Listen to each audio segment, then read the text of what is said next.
Mesdames et messieurs, amis auditeurs de Radio Parakou, bonjour. Nous abordons le dernier mois de l'année, une période de fin d'année avec son lot d'insécurité.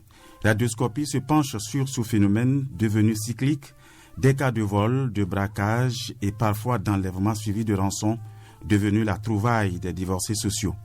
C'est en effet un flux d'actes d'insécurité bouleversant l'atmosphère de fête par endroits.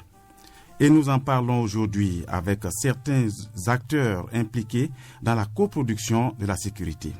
À ce micro, je suis Adam Orossé et avec moi pour débattre autour de cette question préoccupante, Monsieur Saléo Kosolou, commissaire central de la ville de Parakou. Monsieur le commissaire, bonjour.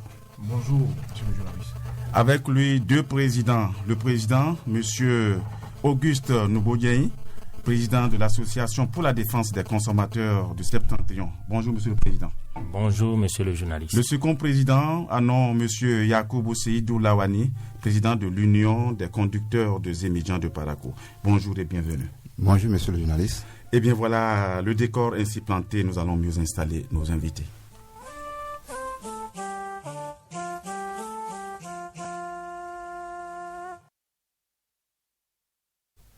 Eh bien voilà, monsieur le commissaire, nous allons faire l'état des lieux. Monsieur le commissaire, la sécurité, c'est une question permanente.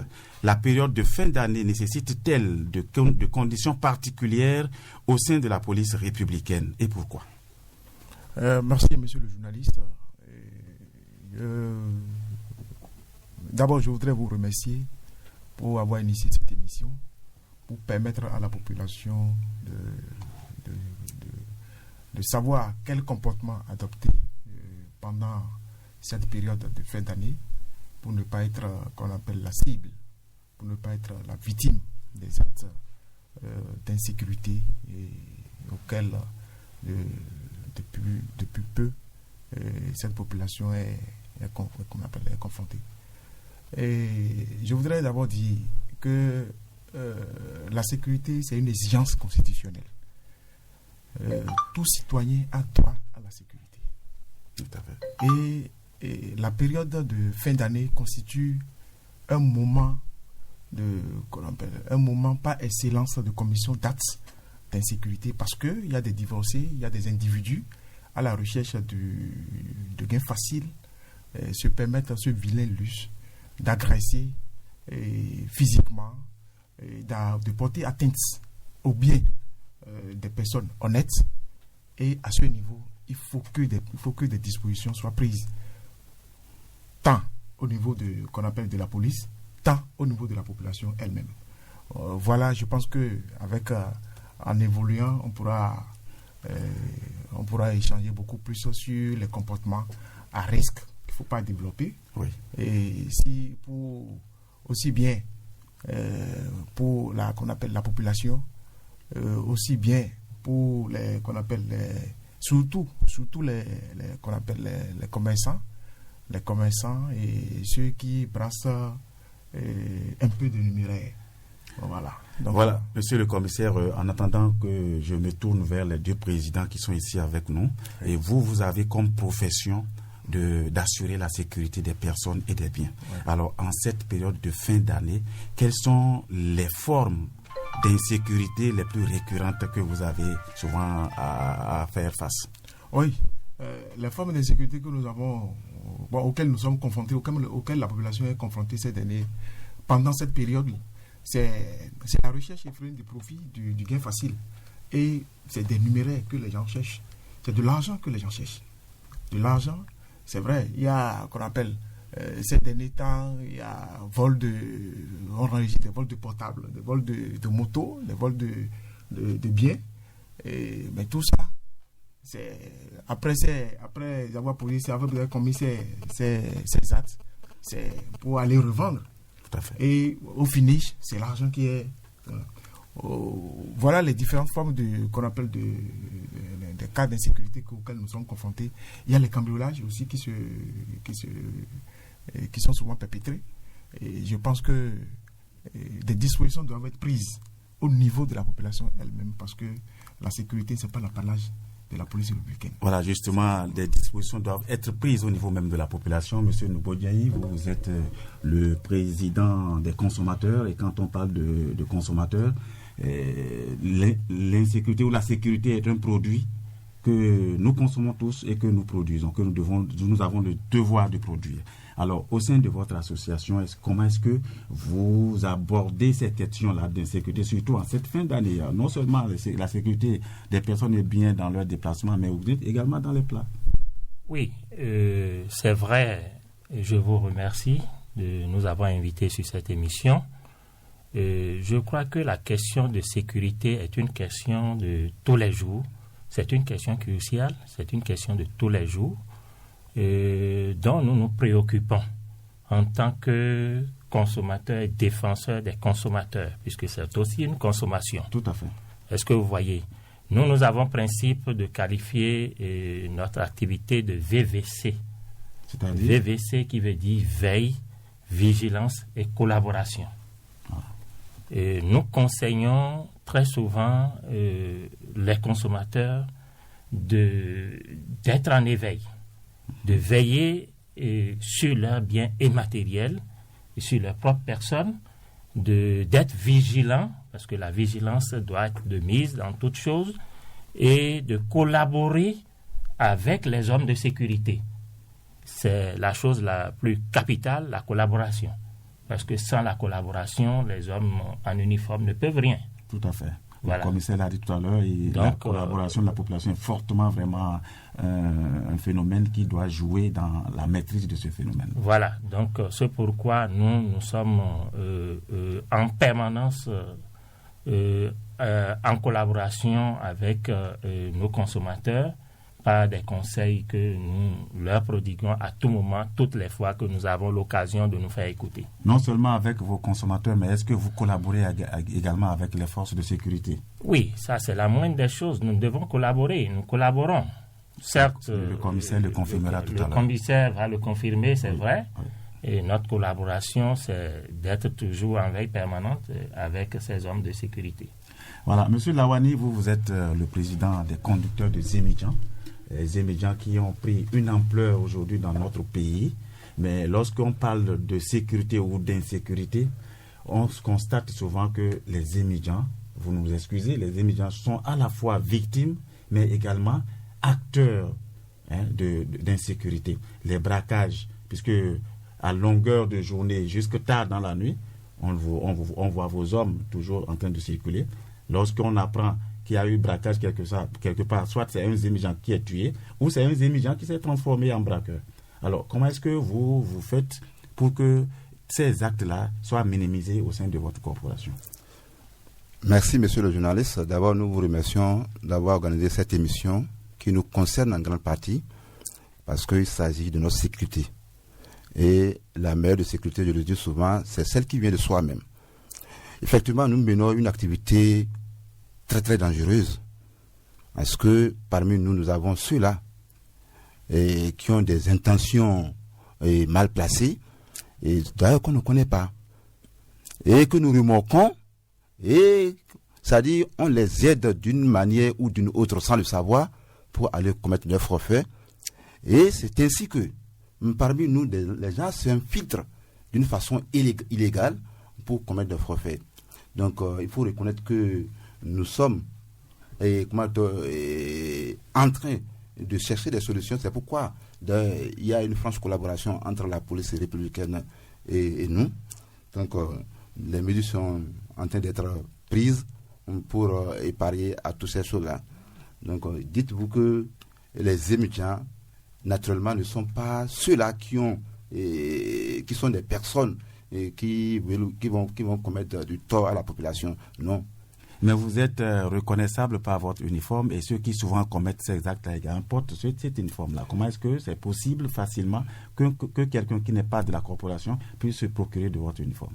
Et vous voyez, quand quelqu'un vient, par exemple, s'adhérer à cette activité, vous ne pouvez pas tout de suite constater et dire que cette personne est mal intentionnée.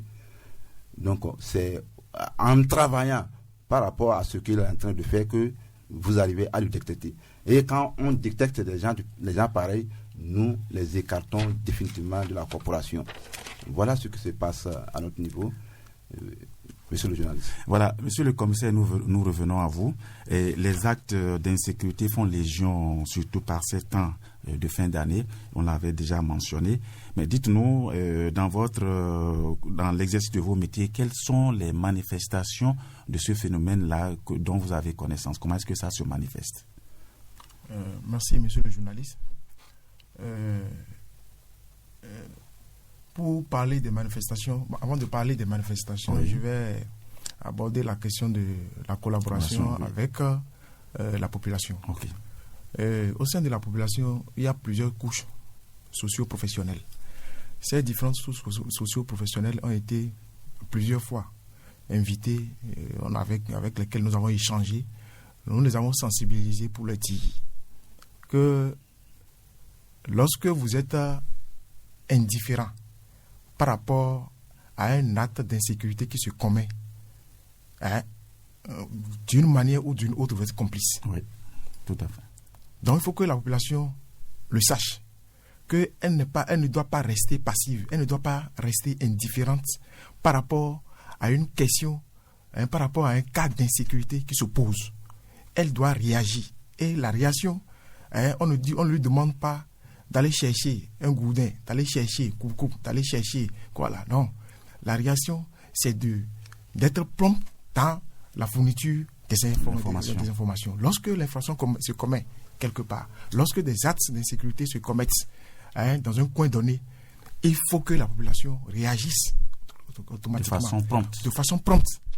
C'est ça. C'est pour ça que je veux rejoindre le président des conducteurs des IM, oui, qui disait que on ne doit pas, c'est-à-dire lorsque ça se passe et le coup de fil part, ça met en ébullition, ça met en mouvement la police. Et croyez-moi, la police doit se rendre sur les lieux, doit mener qu'on appelle les actes qu'il faut pour préserver qu'on appelle la sécurité. Donc c'est important que la population collabore avec qu'on appelle les manifestations de ces qu'on appelle des actes d'insécurité que nous connaissons. Bon, ces manifestations sont sous qu'on appelle diverses formes.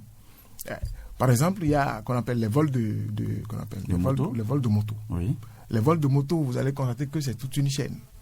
Lorsque on prend la moto ici, on vole la moto ici, qu'on appelle la vente peut s'opérer en dehors de Cotonou, en dehors de Parakou. Vous voyez, la vente peut s'opérer en dehors de Parakou. Et ces individus qui viennent perturber la quiétude de la population, ces individus, c'est pas qu'ils ne viennent pas du ciel, ils ne tombent pas du ciel. Ils viennent d'une maison, ils proviennent d'une maison. Les populations les connaissent. Mais il faut que la population dise, cette fois-ci, là, il faut qu'on s'en débarrasse. C'est important qu'on appelle de le dire. Voilà, tout à l'heure, lorsque vous parlez de la collaboration, vous avez évoqué la question des appels. Aujourd'hui, on a un numéro vert, le 166. Est-ce qu'il fonctionne réellement? Est-ce qu'il permet véritablement aux populations de façon prompte à réagir? Oui, c'est vrai que ce n'est pas encore totalement ancré dans les habitudes. Mais nous notons quand même des aspects positifs. Parce que d'abord, le numéro vert, ça continue de marcher. Il y a même un numéro WhatsApp qui est mis sur la plateforme. Les gens peuvent utiliser, que les gens peuvent utiliser. Le numéro vert, le 166, ça nous aide beaucoup. Ça nous aide beaucoup parce que vous imaginez que notre équipe de patrouille soit au point A. Je prends un exemple, au point A, et que au point B, un acte se commet. Dès que la population réagit et l'appelle le 166, on répond promptement et on va sur les lieux, on se rend sur les lieux. C'est ça les avantages de ce numéro 166. Voilà, il se fait que pour les appels, ce ne sont pas que les honnêtes personnes qui appellent souvent. Est-ce que les arnaqueurs également ne profitent pas pour embrouiller, par exemple, en faisant de faux appels, pour embrouiller la police, pour embrouiller c'est les servitudes du métier. C'est les servitudes du métier. Oui. C'est les servitudes du métier. Quand nous on reçoit l'appel pour dire à tel endroit il se passe quelque chose, on doit se rendre sur les lieux. On se rend sur les lieux, s'il est arrivé là-bas, il n'y a rien, on fait demi-tour, il n'y a pas de problème par rapport à ça. Et c'est vrai, quand il y a des gens qui appellent, ils nous appellent, on dit, bon, à tel endroit, ça se passe, on se rend là-bas, on ne voit pas exactement ce que... Monsieur le Président des consommateurs, j'ai l'impression que vous avez réagi par rapport à tout ce que le commissaire est en train de dire. Oui, parlant de réaction, je crois que il reste beaucoup à faire pour le développement de notre pays, dans la question sécuritaire de notre pays. Oui. Parce que quand vous voyagez un peu dans la sous-région, juste le grand voisin d'à côté, la police a eu toute une facilité d'appréhender les bandits dans la ville, parce qu'ils sont accompagnés par des systèmes électroniques qui permettent de détecter, de voir ce qui se passe dans la circulation. Est-ce que vous voyez? Donc il y a des systèmes de caméras qui sont installés un peu partout dans les carrefours, dans des contrées un peu plus reculées. Les lumières sont installées et même de leur base, la police contrôle tout au moins les mouvements au sein de la ville. Donc il s'agit d'un grand travail de l'exécutif qui doit se faire dans ce sens pour accompagner, parce que nous sommes toujours dans un système précaire. Dans un système précaire qui rend le travail beaucoup plus difficile à la police. Oui. Vous voyez, tout à l'heure, vous avez parlé des fausses alertes.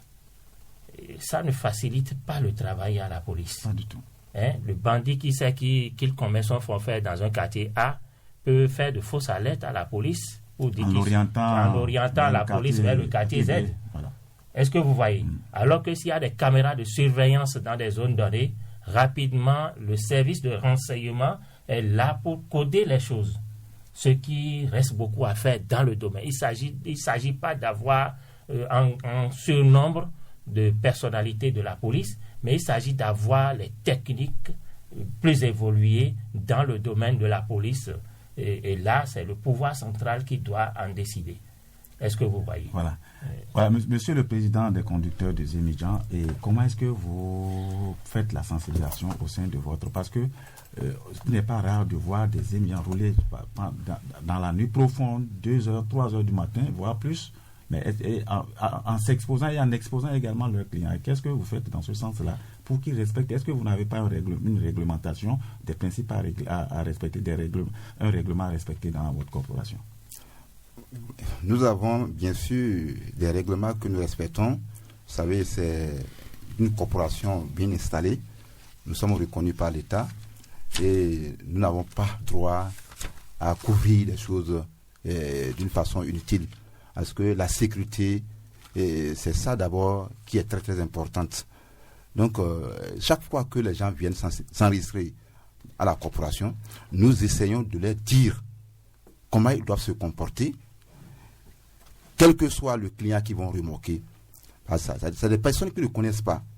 Parce que vous prenez quelqu'un qui est mal intentionné, que vous ne connaissez ni de près ni de loin. Est-ce que vous voyez? C'est à vous d'abord de vous garantir votre sécurité, d'être vigilant. Et vous roulez du matin jusqu'à 20h.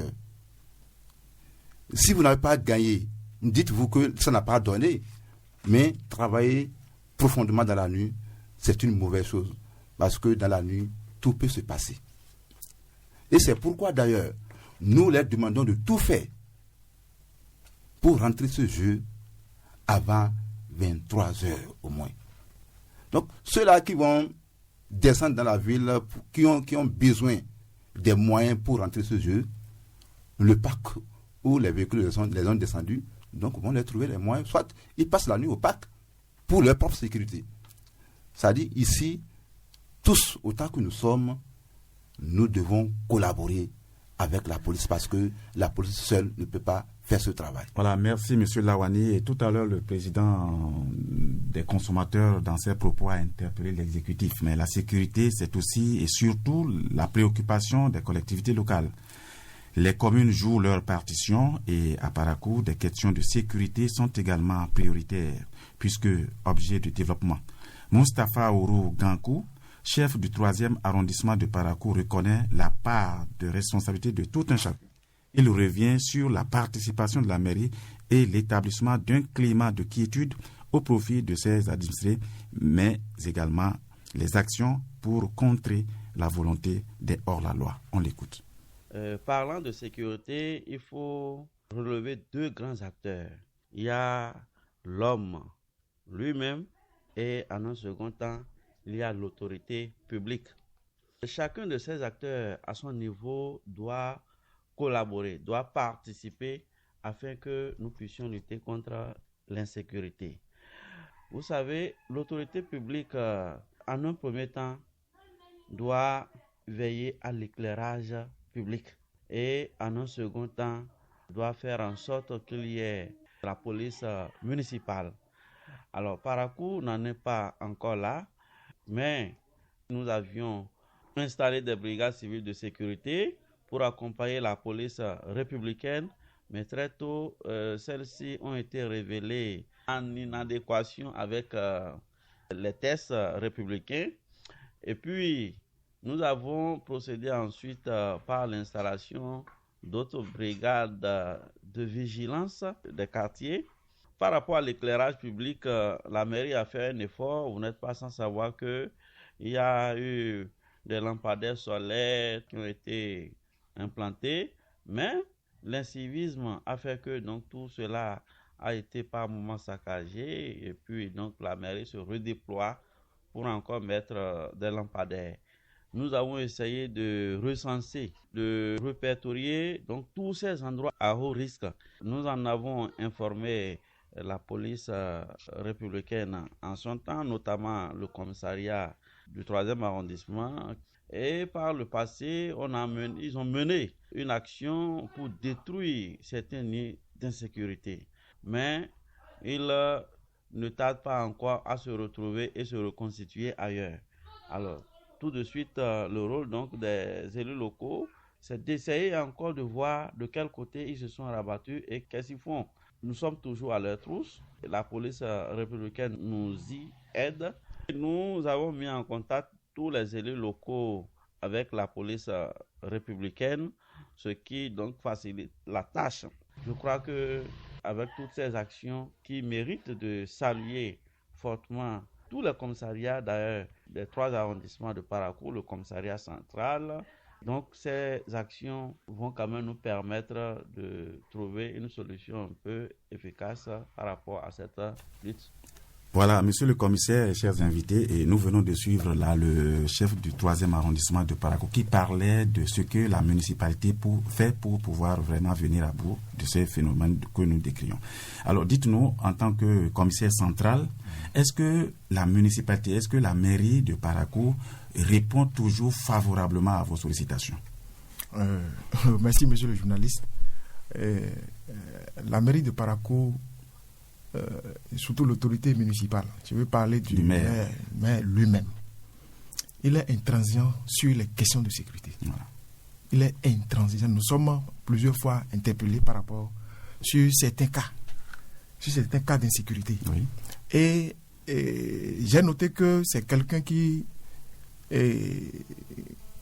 pour mettre les moyens à notre disposition, à la disposition de la police pour faire le travail il n'hésite pas. Donc, vous voyez qu'on appelle le conseiller qui vient de parler. Oui. Vous avez vu qu'il a parlé qu'on appelle des commissariats, des 3 commissariats d'arrondissement qui sont dans la lutte contre la délinquance que nous avons constaté, que nous constatons qu'on appelle depuis un moment. Nous sommes dans cette lutte-là et c'est sous l'impulsion qu'on appelle de l'autorité municipale. Et le directeur départemental de la police républicaine nous a donné des instructions fermes, surtout en cette période qu'on appelle de fin d'année, oui, pour que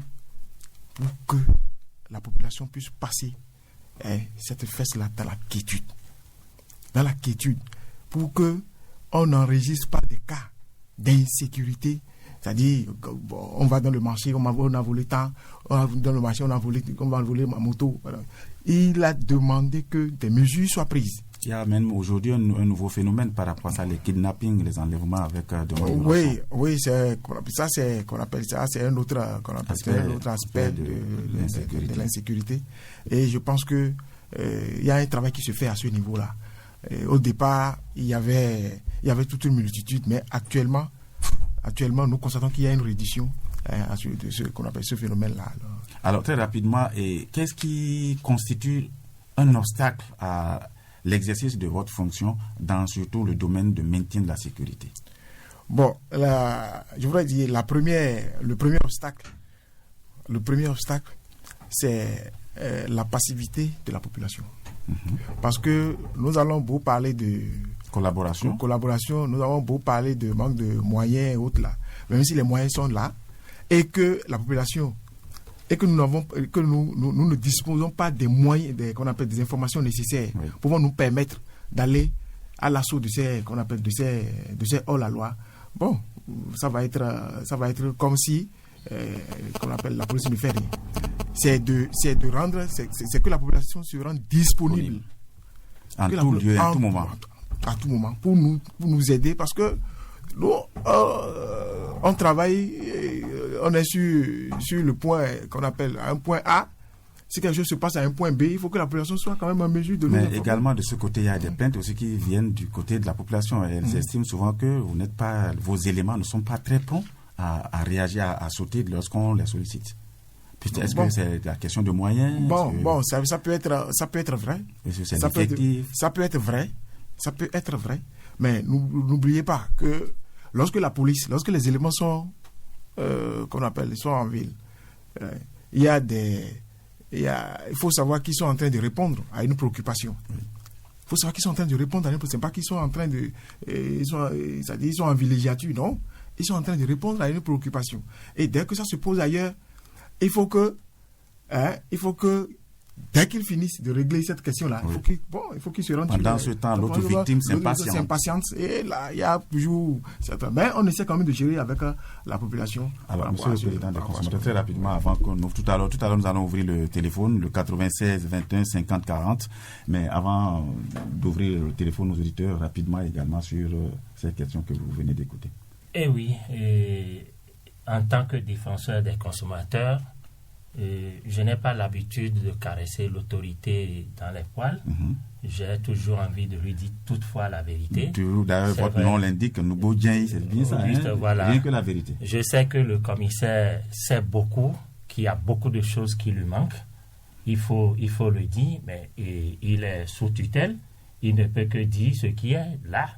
Mais en réalité, il faudrait que le commissaire sache qu'il manque beaucoup de choses. Et ce qui manque, il ne faut pas caresser l'autorité dans les poils. Nous savons que nous avons une autorité municipale qui a de l'ambition.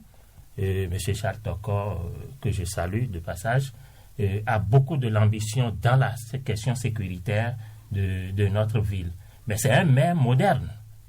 Et puisqu'il a de l'ambition, il sait quels moyens donner modernement aux autorités de la sécurité pour que la sécurité réellement de notre région, de notre ville soit une réalité. Il faut qu'il accompagne avec les moyens modernes. Il faut que cela rentre dans... Quand vous parlez de moyens modernes, vous faites allusion à quoi? Je fais allusion à ce que je venais de dire tout à l'heure. Il faut des appareils, il faut des caméras de surveillance dans les carrefours, dans des lieux reculés. Et quand on parle de la collaboration de la population ne peut pas autrement. Il y a beaucoup qui sont analphabètes. Quand on voit le coq à qui on a peur. Est-ce que vous voyez? Et ils sont aussi influencés par ces hors-la-loi. Est-ce que vous voyez? Donc, ils ne peuvent pas plus que ce qu'ils sont en train de faire. Mais nous les appelons aussi de collaborer beaucoup dans ce sens. Et le système d'anonymat doit exister. Eh bien voilà, c'est vrai qu'aujourd'hui, on sent que la police a quand même, la mission de la police a un peu changé vis-à-vis surtout de la population. On voit la police est aujourd'hui plus proche de la population. Oui, c'est vrai, monsieur le journaliste. Et parlant d'anonymat, dans un passé récent, la population a toujours considéré, est toujours restée réticente vis-à-vis de la police. Toujours réticente vis-à-vis de la police. Mais qu'est-ce qui peut justifier ça? Qu'est-ce qui peut justifier? L'une des raisons évoquées en son temps, c'est que dès que la population se rapproche de la police et qu'elle dénonce un fait, et donne le nom de l'auteur et autres là, et que l'auteur des faits est appréhendé, et la procédure est faite, l'intéressé est présenté au procureur, ainsi de suite, tout ça là. Mais que celui qui est venu dénoncer, il est pris à partie peut-être par les parents de cette... Et comment elle le sait? Bon, le problème c'est quoi? Comment les parents savent que c'est telle personne qui est venue dénoncer? Voilà, parce que les gens nous ont toujours incriminé, le milieu policier, que les informations partent toujours du milieu policier. Mais à ce niveau, il y a des sensibilisations qui ont été faites, et on a demandé aux populations, à celles que nous avons rencontrées, pour leur dire, actuellement, il n'y a plus de question que vous dénoncez quelqu'un et que des informations, et que qu'on vous prenne à partie. Donc l'assurance est là maintenant. L'assurance est là. Voilà, à partir de cet instant, nous lançons déjà, donc nous ouvrons notre standard, le 96 21 50 40. Les auditeurs peuvent déjà donc nous joindre. On a un auditeur en ligne. Bonjour monsieur. Bonjour monsieur le journaliste. Oui, présentez-vous, voilà. Madame Yarou, j'appelle du Parlement. Voilà, allez-y. Je vous remercie d'abord pour cette initiative et je remercie au passage les invités également qui sont disponibles pour venir répondre à vos préoccupations. La question de sécurité, c'est une question qui nous importe beaucoup, surtout en cette période de fin d'année. Et mon intervention va beaucoup plus à l'endroit des cas de viol que nous observons ces derniers temps dans l'Afrique. De viol, hein? Le cas de viol ou de vol? Le cas de viol. Voilà. J'ai été personnellement témoin de 3 cas de viol récemment. Et vraiment, c'était vraiment déplorable. Je pense que les actions de prévention d'insécurité doivent également présenter dans ce sens-là. Et j'aimerais également pointer du doigt nos jeunes sœurs ou nos femmes ou nos mères qui sont victimes de ces cas de viol-là. Parfois, je me dis que ce sont elles m'excusent beaucoup, qui parfois provoquent ces situations. Parce que quand vous observez un peu la façon dont elles s'habillent, de nos sœurs aujourd'hui, c'est vraiment déplorable. On se demande même si elles ont des parents qui sont là à la maison.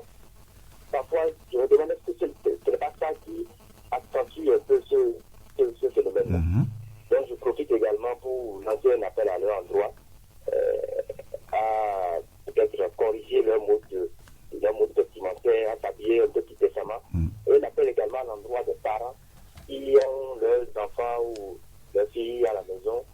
Un appel à leur endroit pour qu'ils payent également au bon habillement de leur fille. Voilà un peu ce que j'aimerais dire comme contribution. Merci beaucoup, monsieur. Merci beaucoup.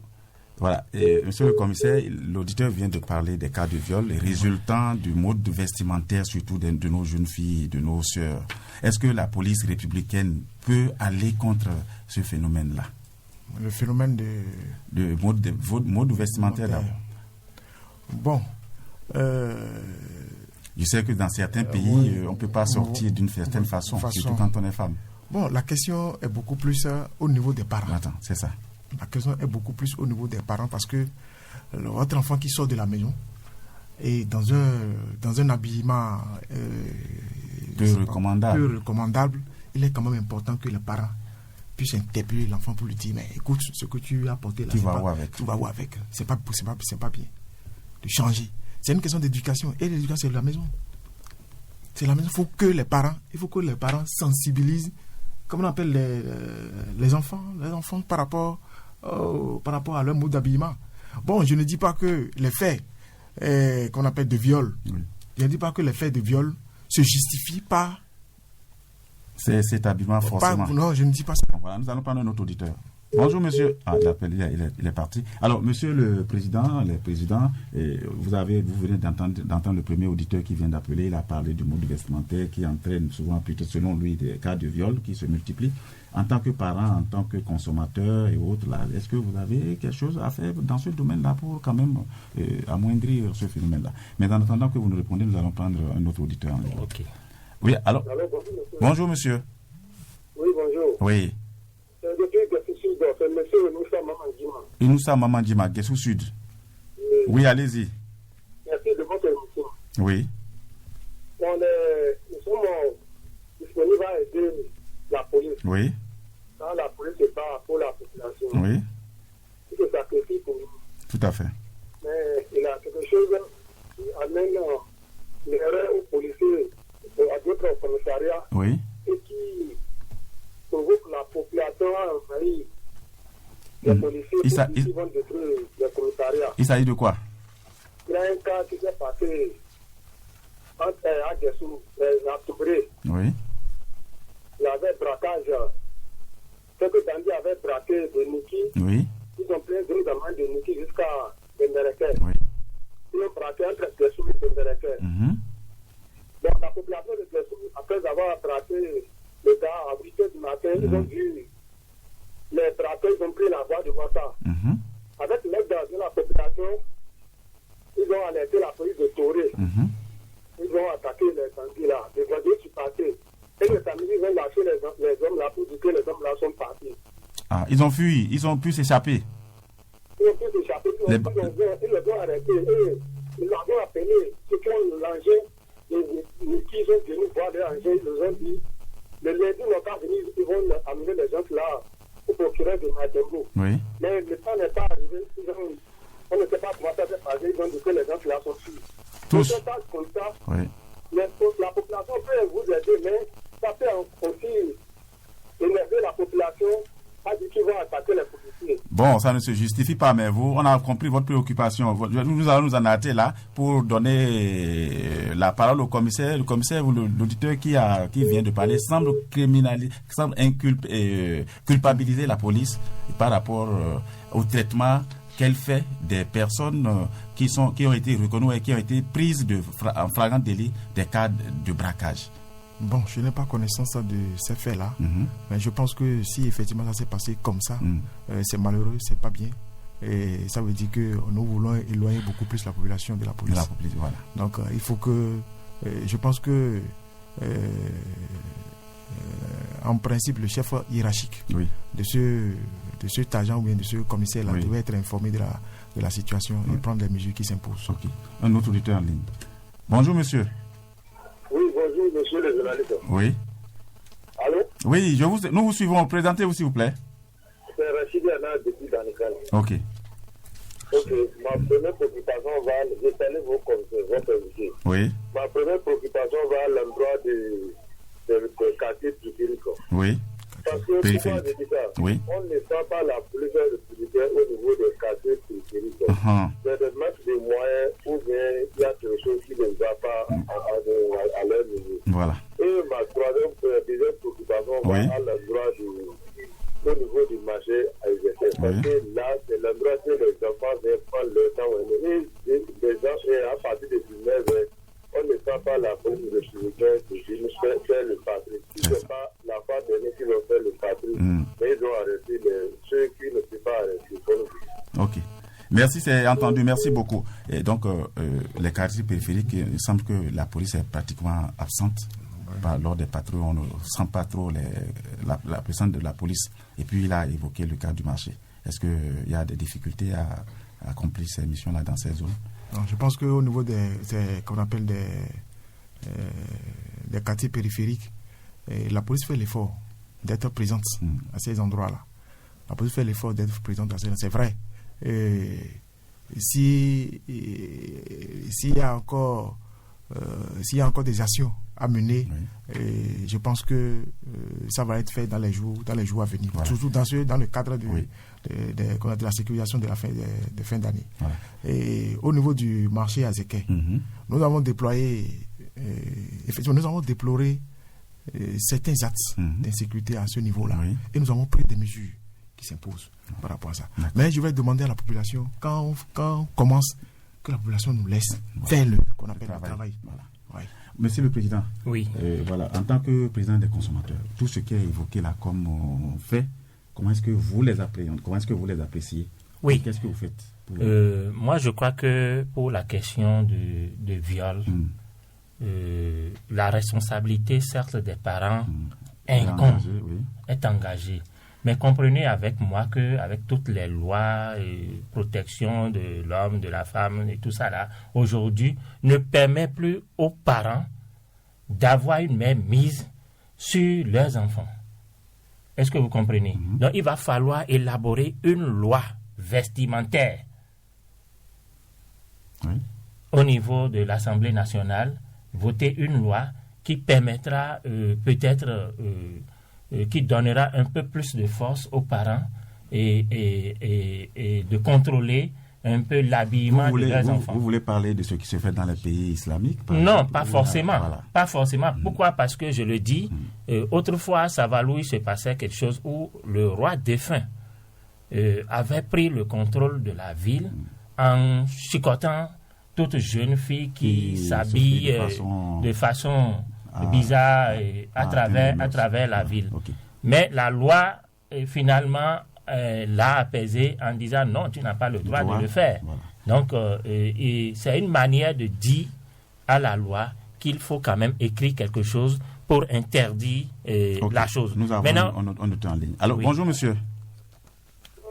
Alors, bonjour monsieur. Il est parti, oui, allez-y. Maintenant, au niveau de la disponibilité, je vais dire, du braquage, de l'évasion...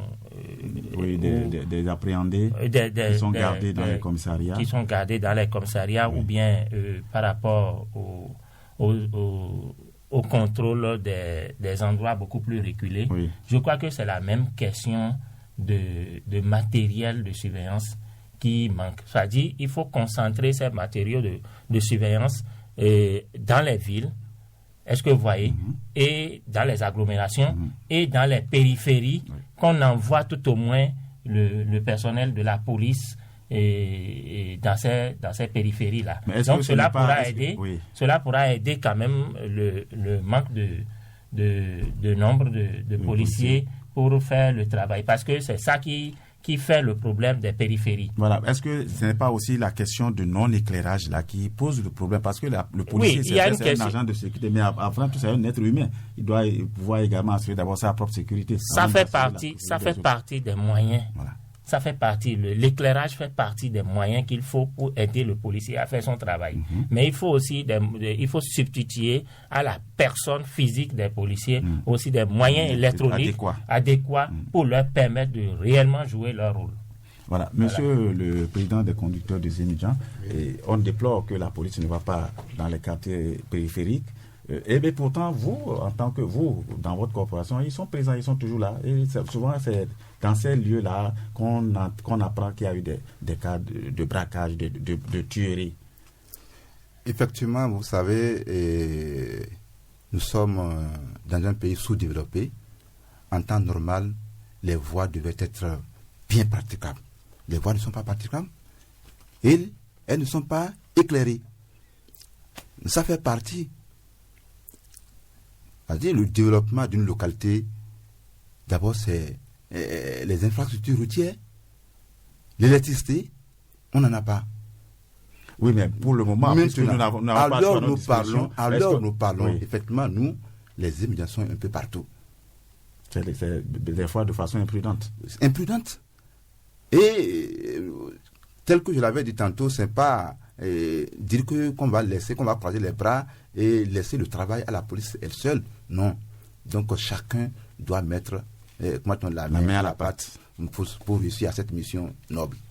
Et je vais aussi évoquer le cas de viol que nous constatons un peu partout. Oui. C'est-à-dire, il faut éduquer. L'éducation, c'est de la maison. C'est pas sur la voie.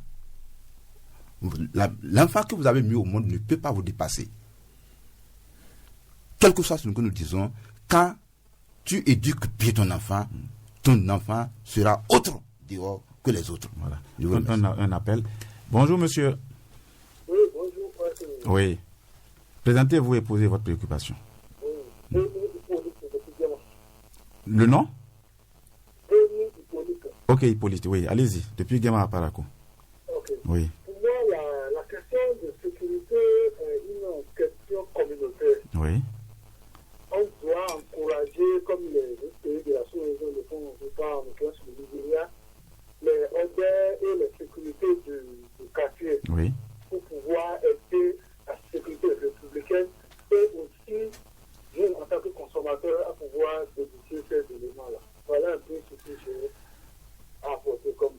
Merci beaucoup. Alors, monsieur le commissaire, tout à l'heure, dans l'intervention du chef du 3e arrondissement, il a évidemment évoqué cette question de sécurité civile ou de brigade de vigilance. Quelle est la collaboration qui est entre vous? Est-ce que d'abord, ces brigades-là, vous êtes réellement dans l'accomplissement de votre mission? Bon, ouais, vous savez, dans son intervention, c'est vrai, il a évoqué cette question-là, mais en même temps, il a dit que la mise en place de cette brigade est en adéquation avec nos tests. Les tests qui régissent le pays. Ça veut dire quoi? Ça veut dire que pour le moment, elles ne sont pas légales. Elles ne sont pas légales. Pour le moment, la situation est telle et on reste là. Mais n'empêche que de temps en temps, quand on les voit sortir dans les quartiers à des heures données. Bon, c'est vrai. C'est vrai, nous aussi, nous constatons la présence de ces éléments sur nos axes. Et la question est beaucoup plus préoccupante au niveau de la mairie. Mm-hmm. Oui, Monsieur le Président. Oui. Les brigades de sécurité, les brigades civiles ou les brigades de vigilance, est-ce qu'elles peuvent véritablement accompagner la police à faire son rôle ou accompagner les populations également à assurer leur propre sécurité? Moi, je crois que ce n'est pas question d'être légal, de créer des polices municipales et autres là. La question est de renforcer, je le dis et je le répète, de renforcer la police républicaine qui est là, c'est leur rôle. Vous comprenez? Oui. Parce qu'il y a des crocs quand on crée ces choses-là, brigade civile, brigade ceci, il y a des crocs là qui ne permettent pas de vraiment jouer le rôle comme la police. La police est dans son devoir. Donc il est clair que ce que fera peut-être pendant la population, peut-être, c'est d'éclairer. L'éclairage n'est pas que lumière. L'éclairage, c'est le débrayage des alentours des maisons. Mm-hmm. Je crois qu'il y a des arrêtés de la municipalité qui demandent d'éclairer quand il y a des nids d'arbres de cours autour de soi, de couper les arbres dans des carrés clôturés sans chose, de couper ces arbres et de mettre un peu de l'éclairage autour de soi. Ça permet une visibilité tout au moins de la police pour pouvoir, et ça dissuade aussi les nids de bandits.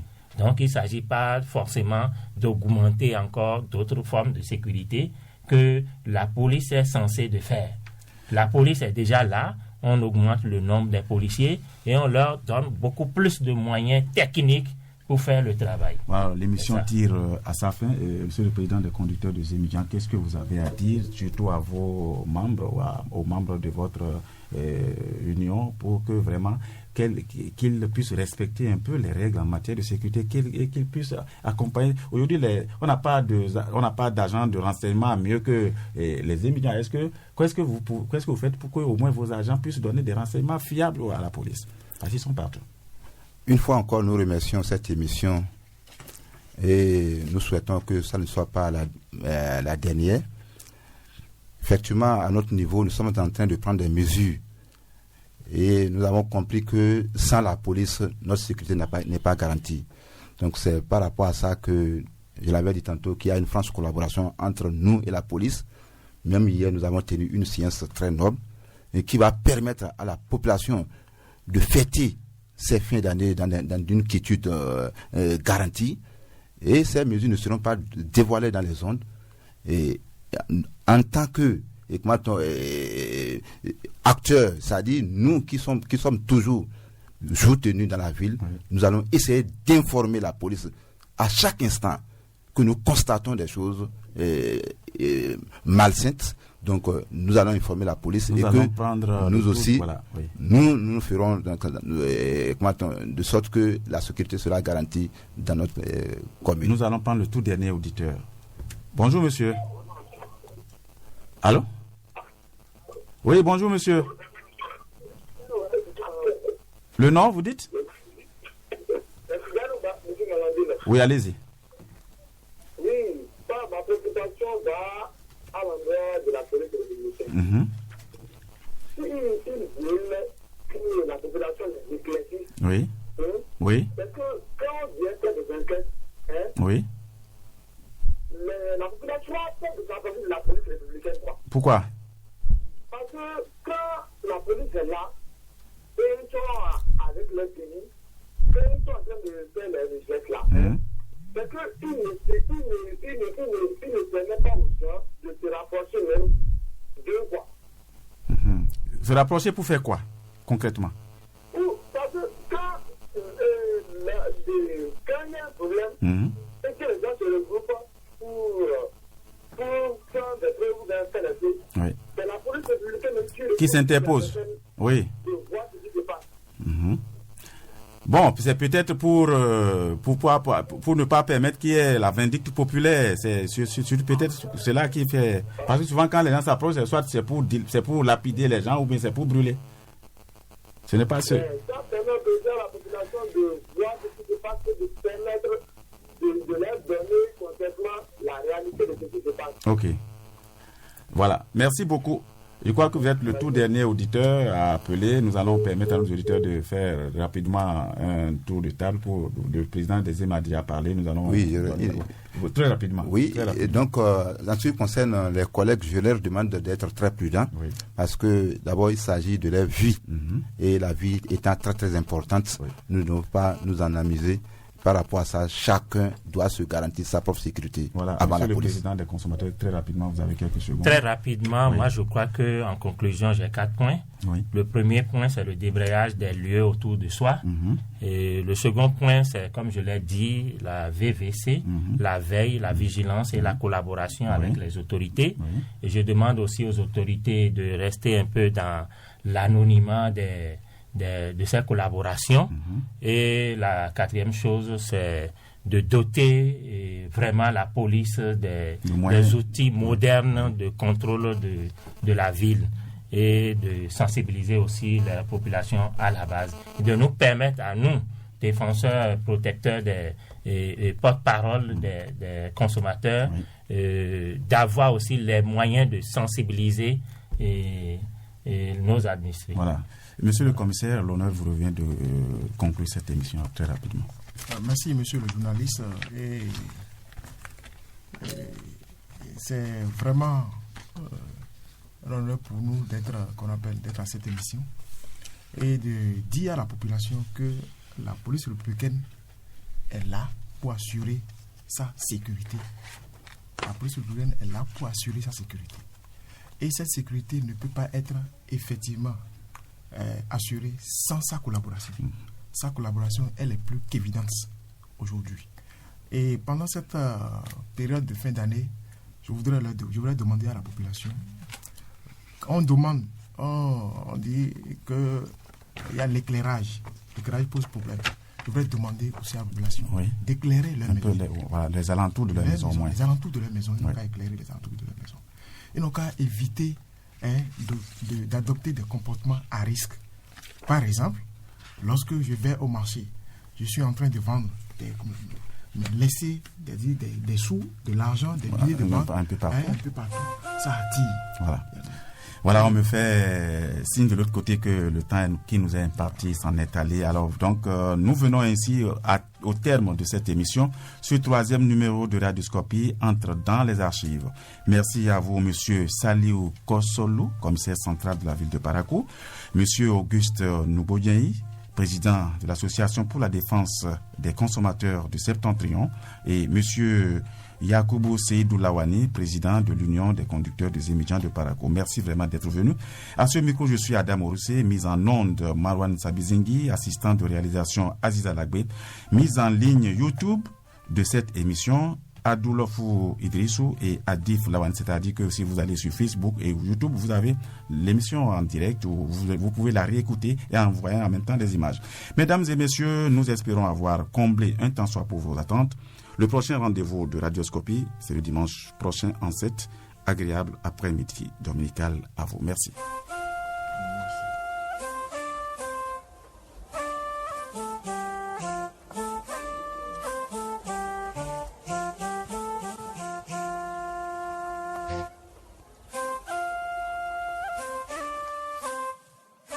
Thank you.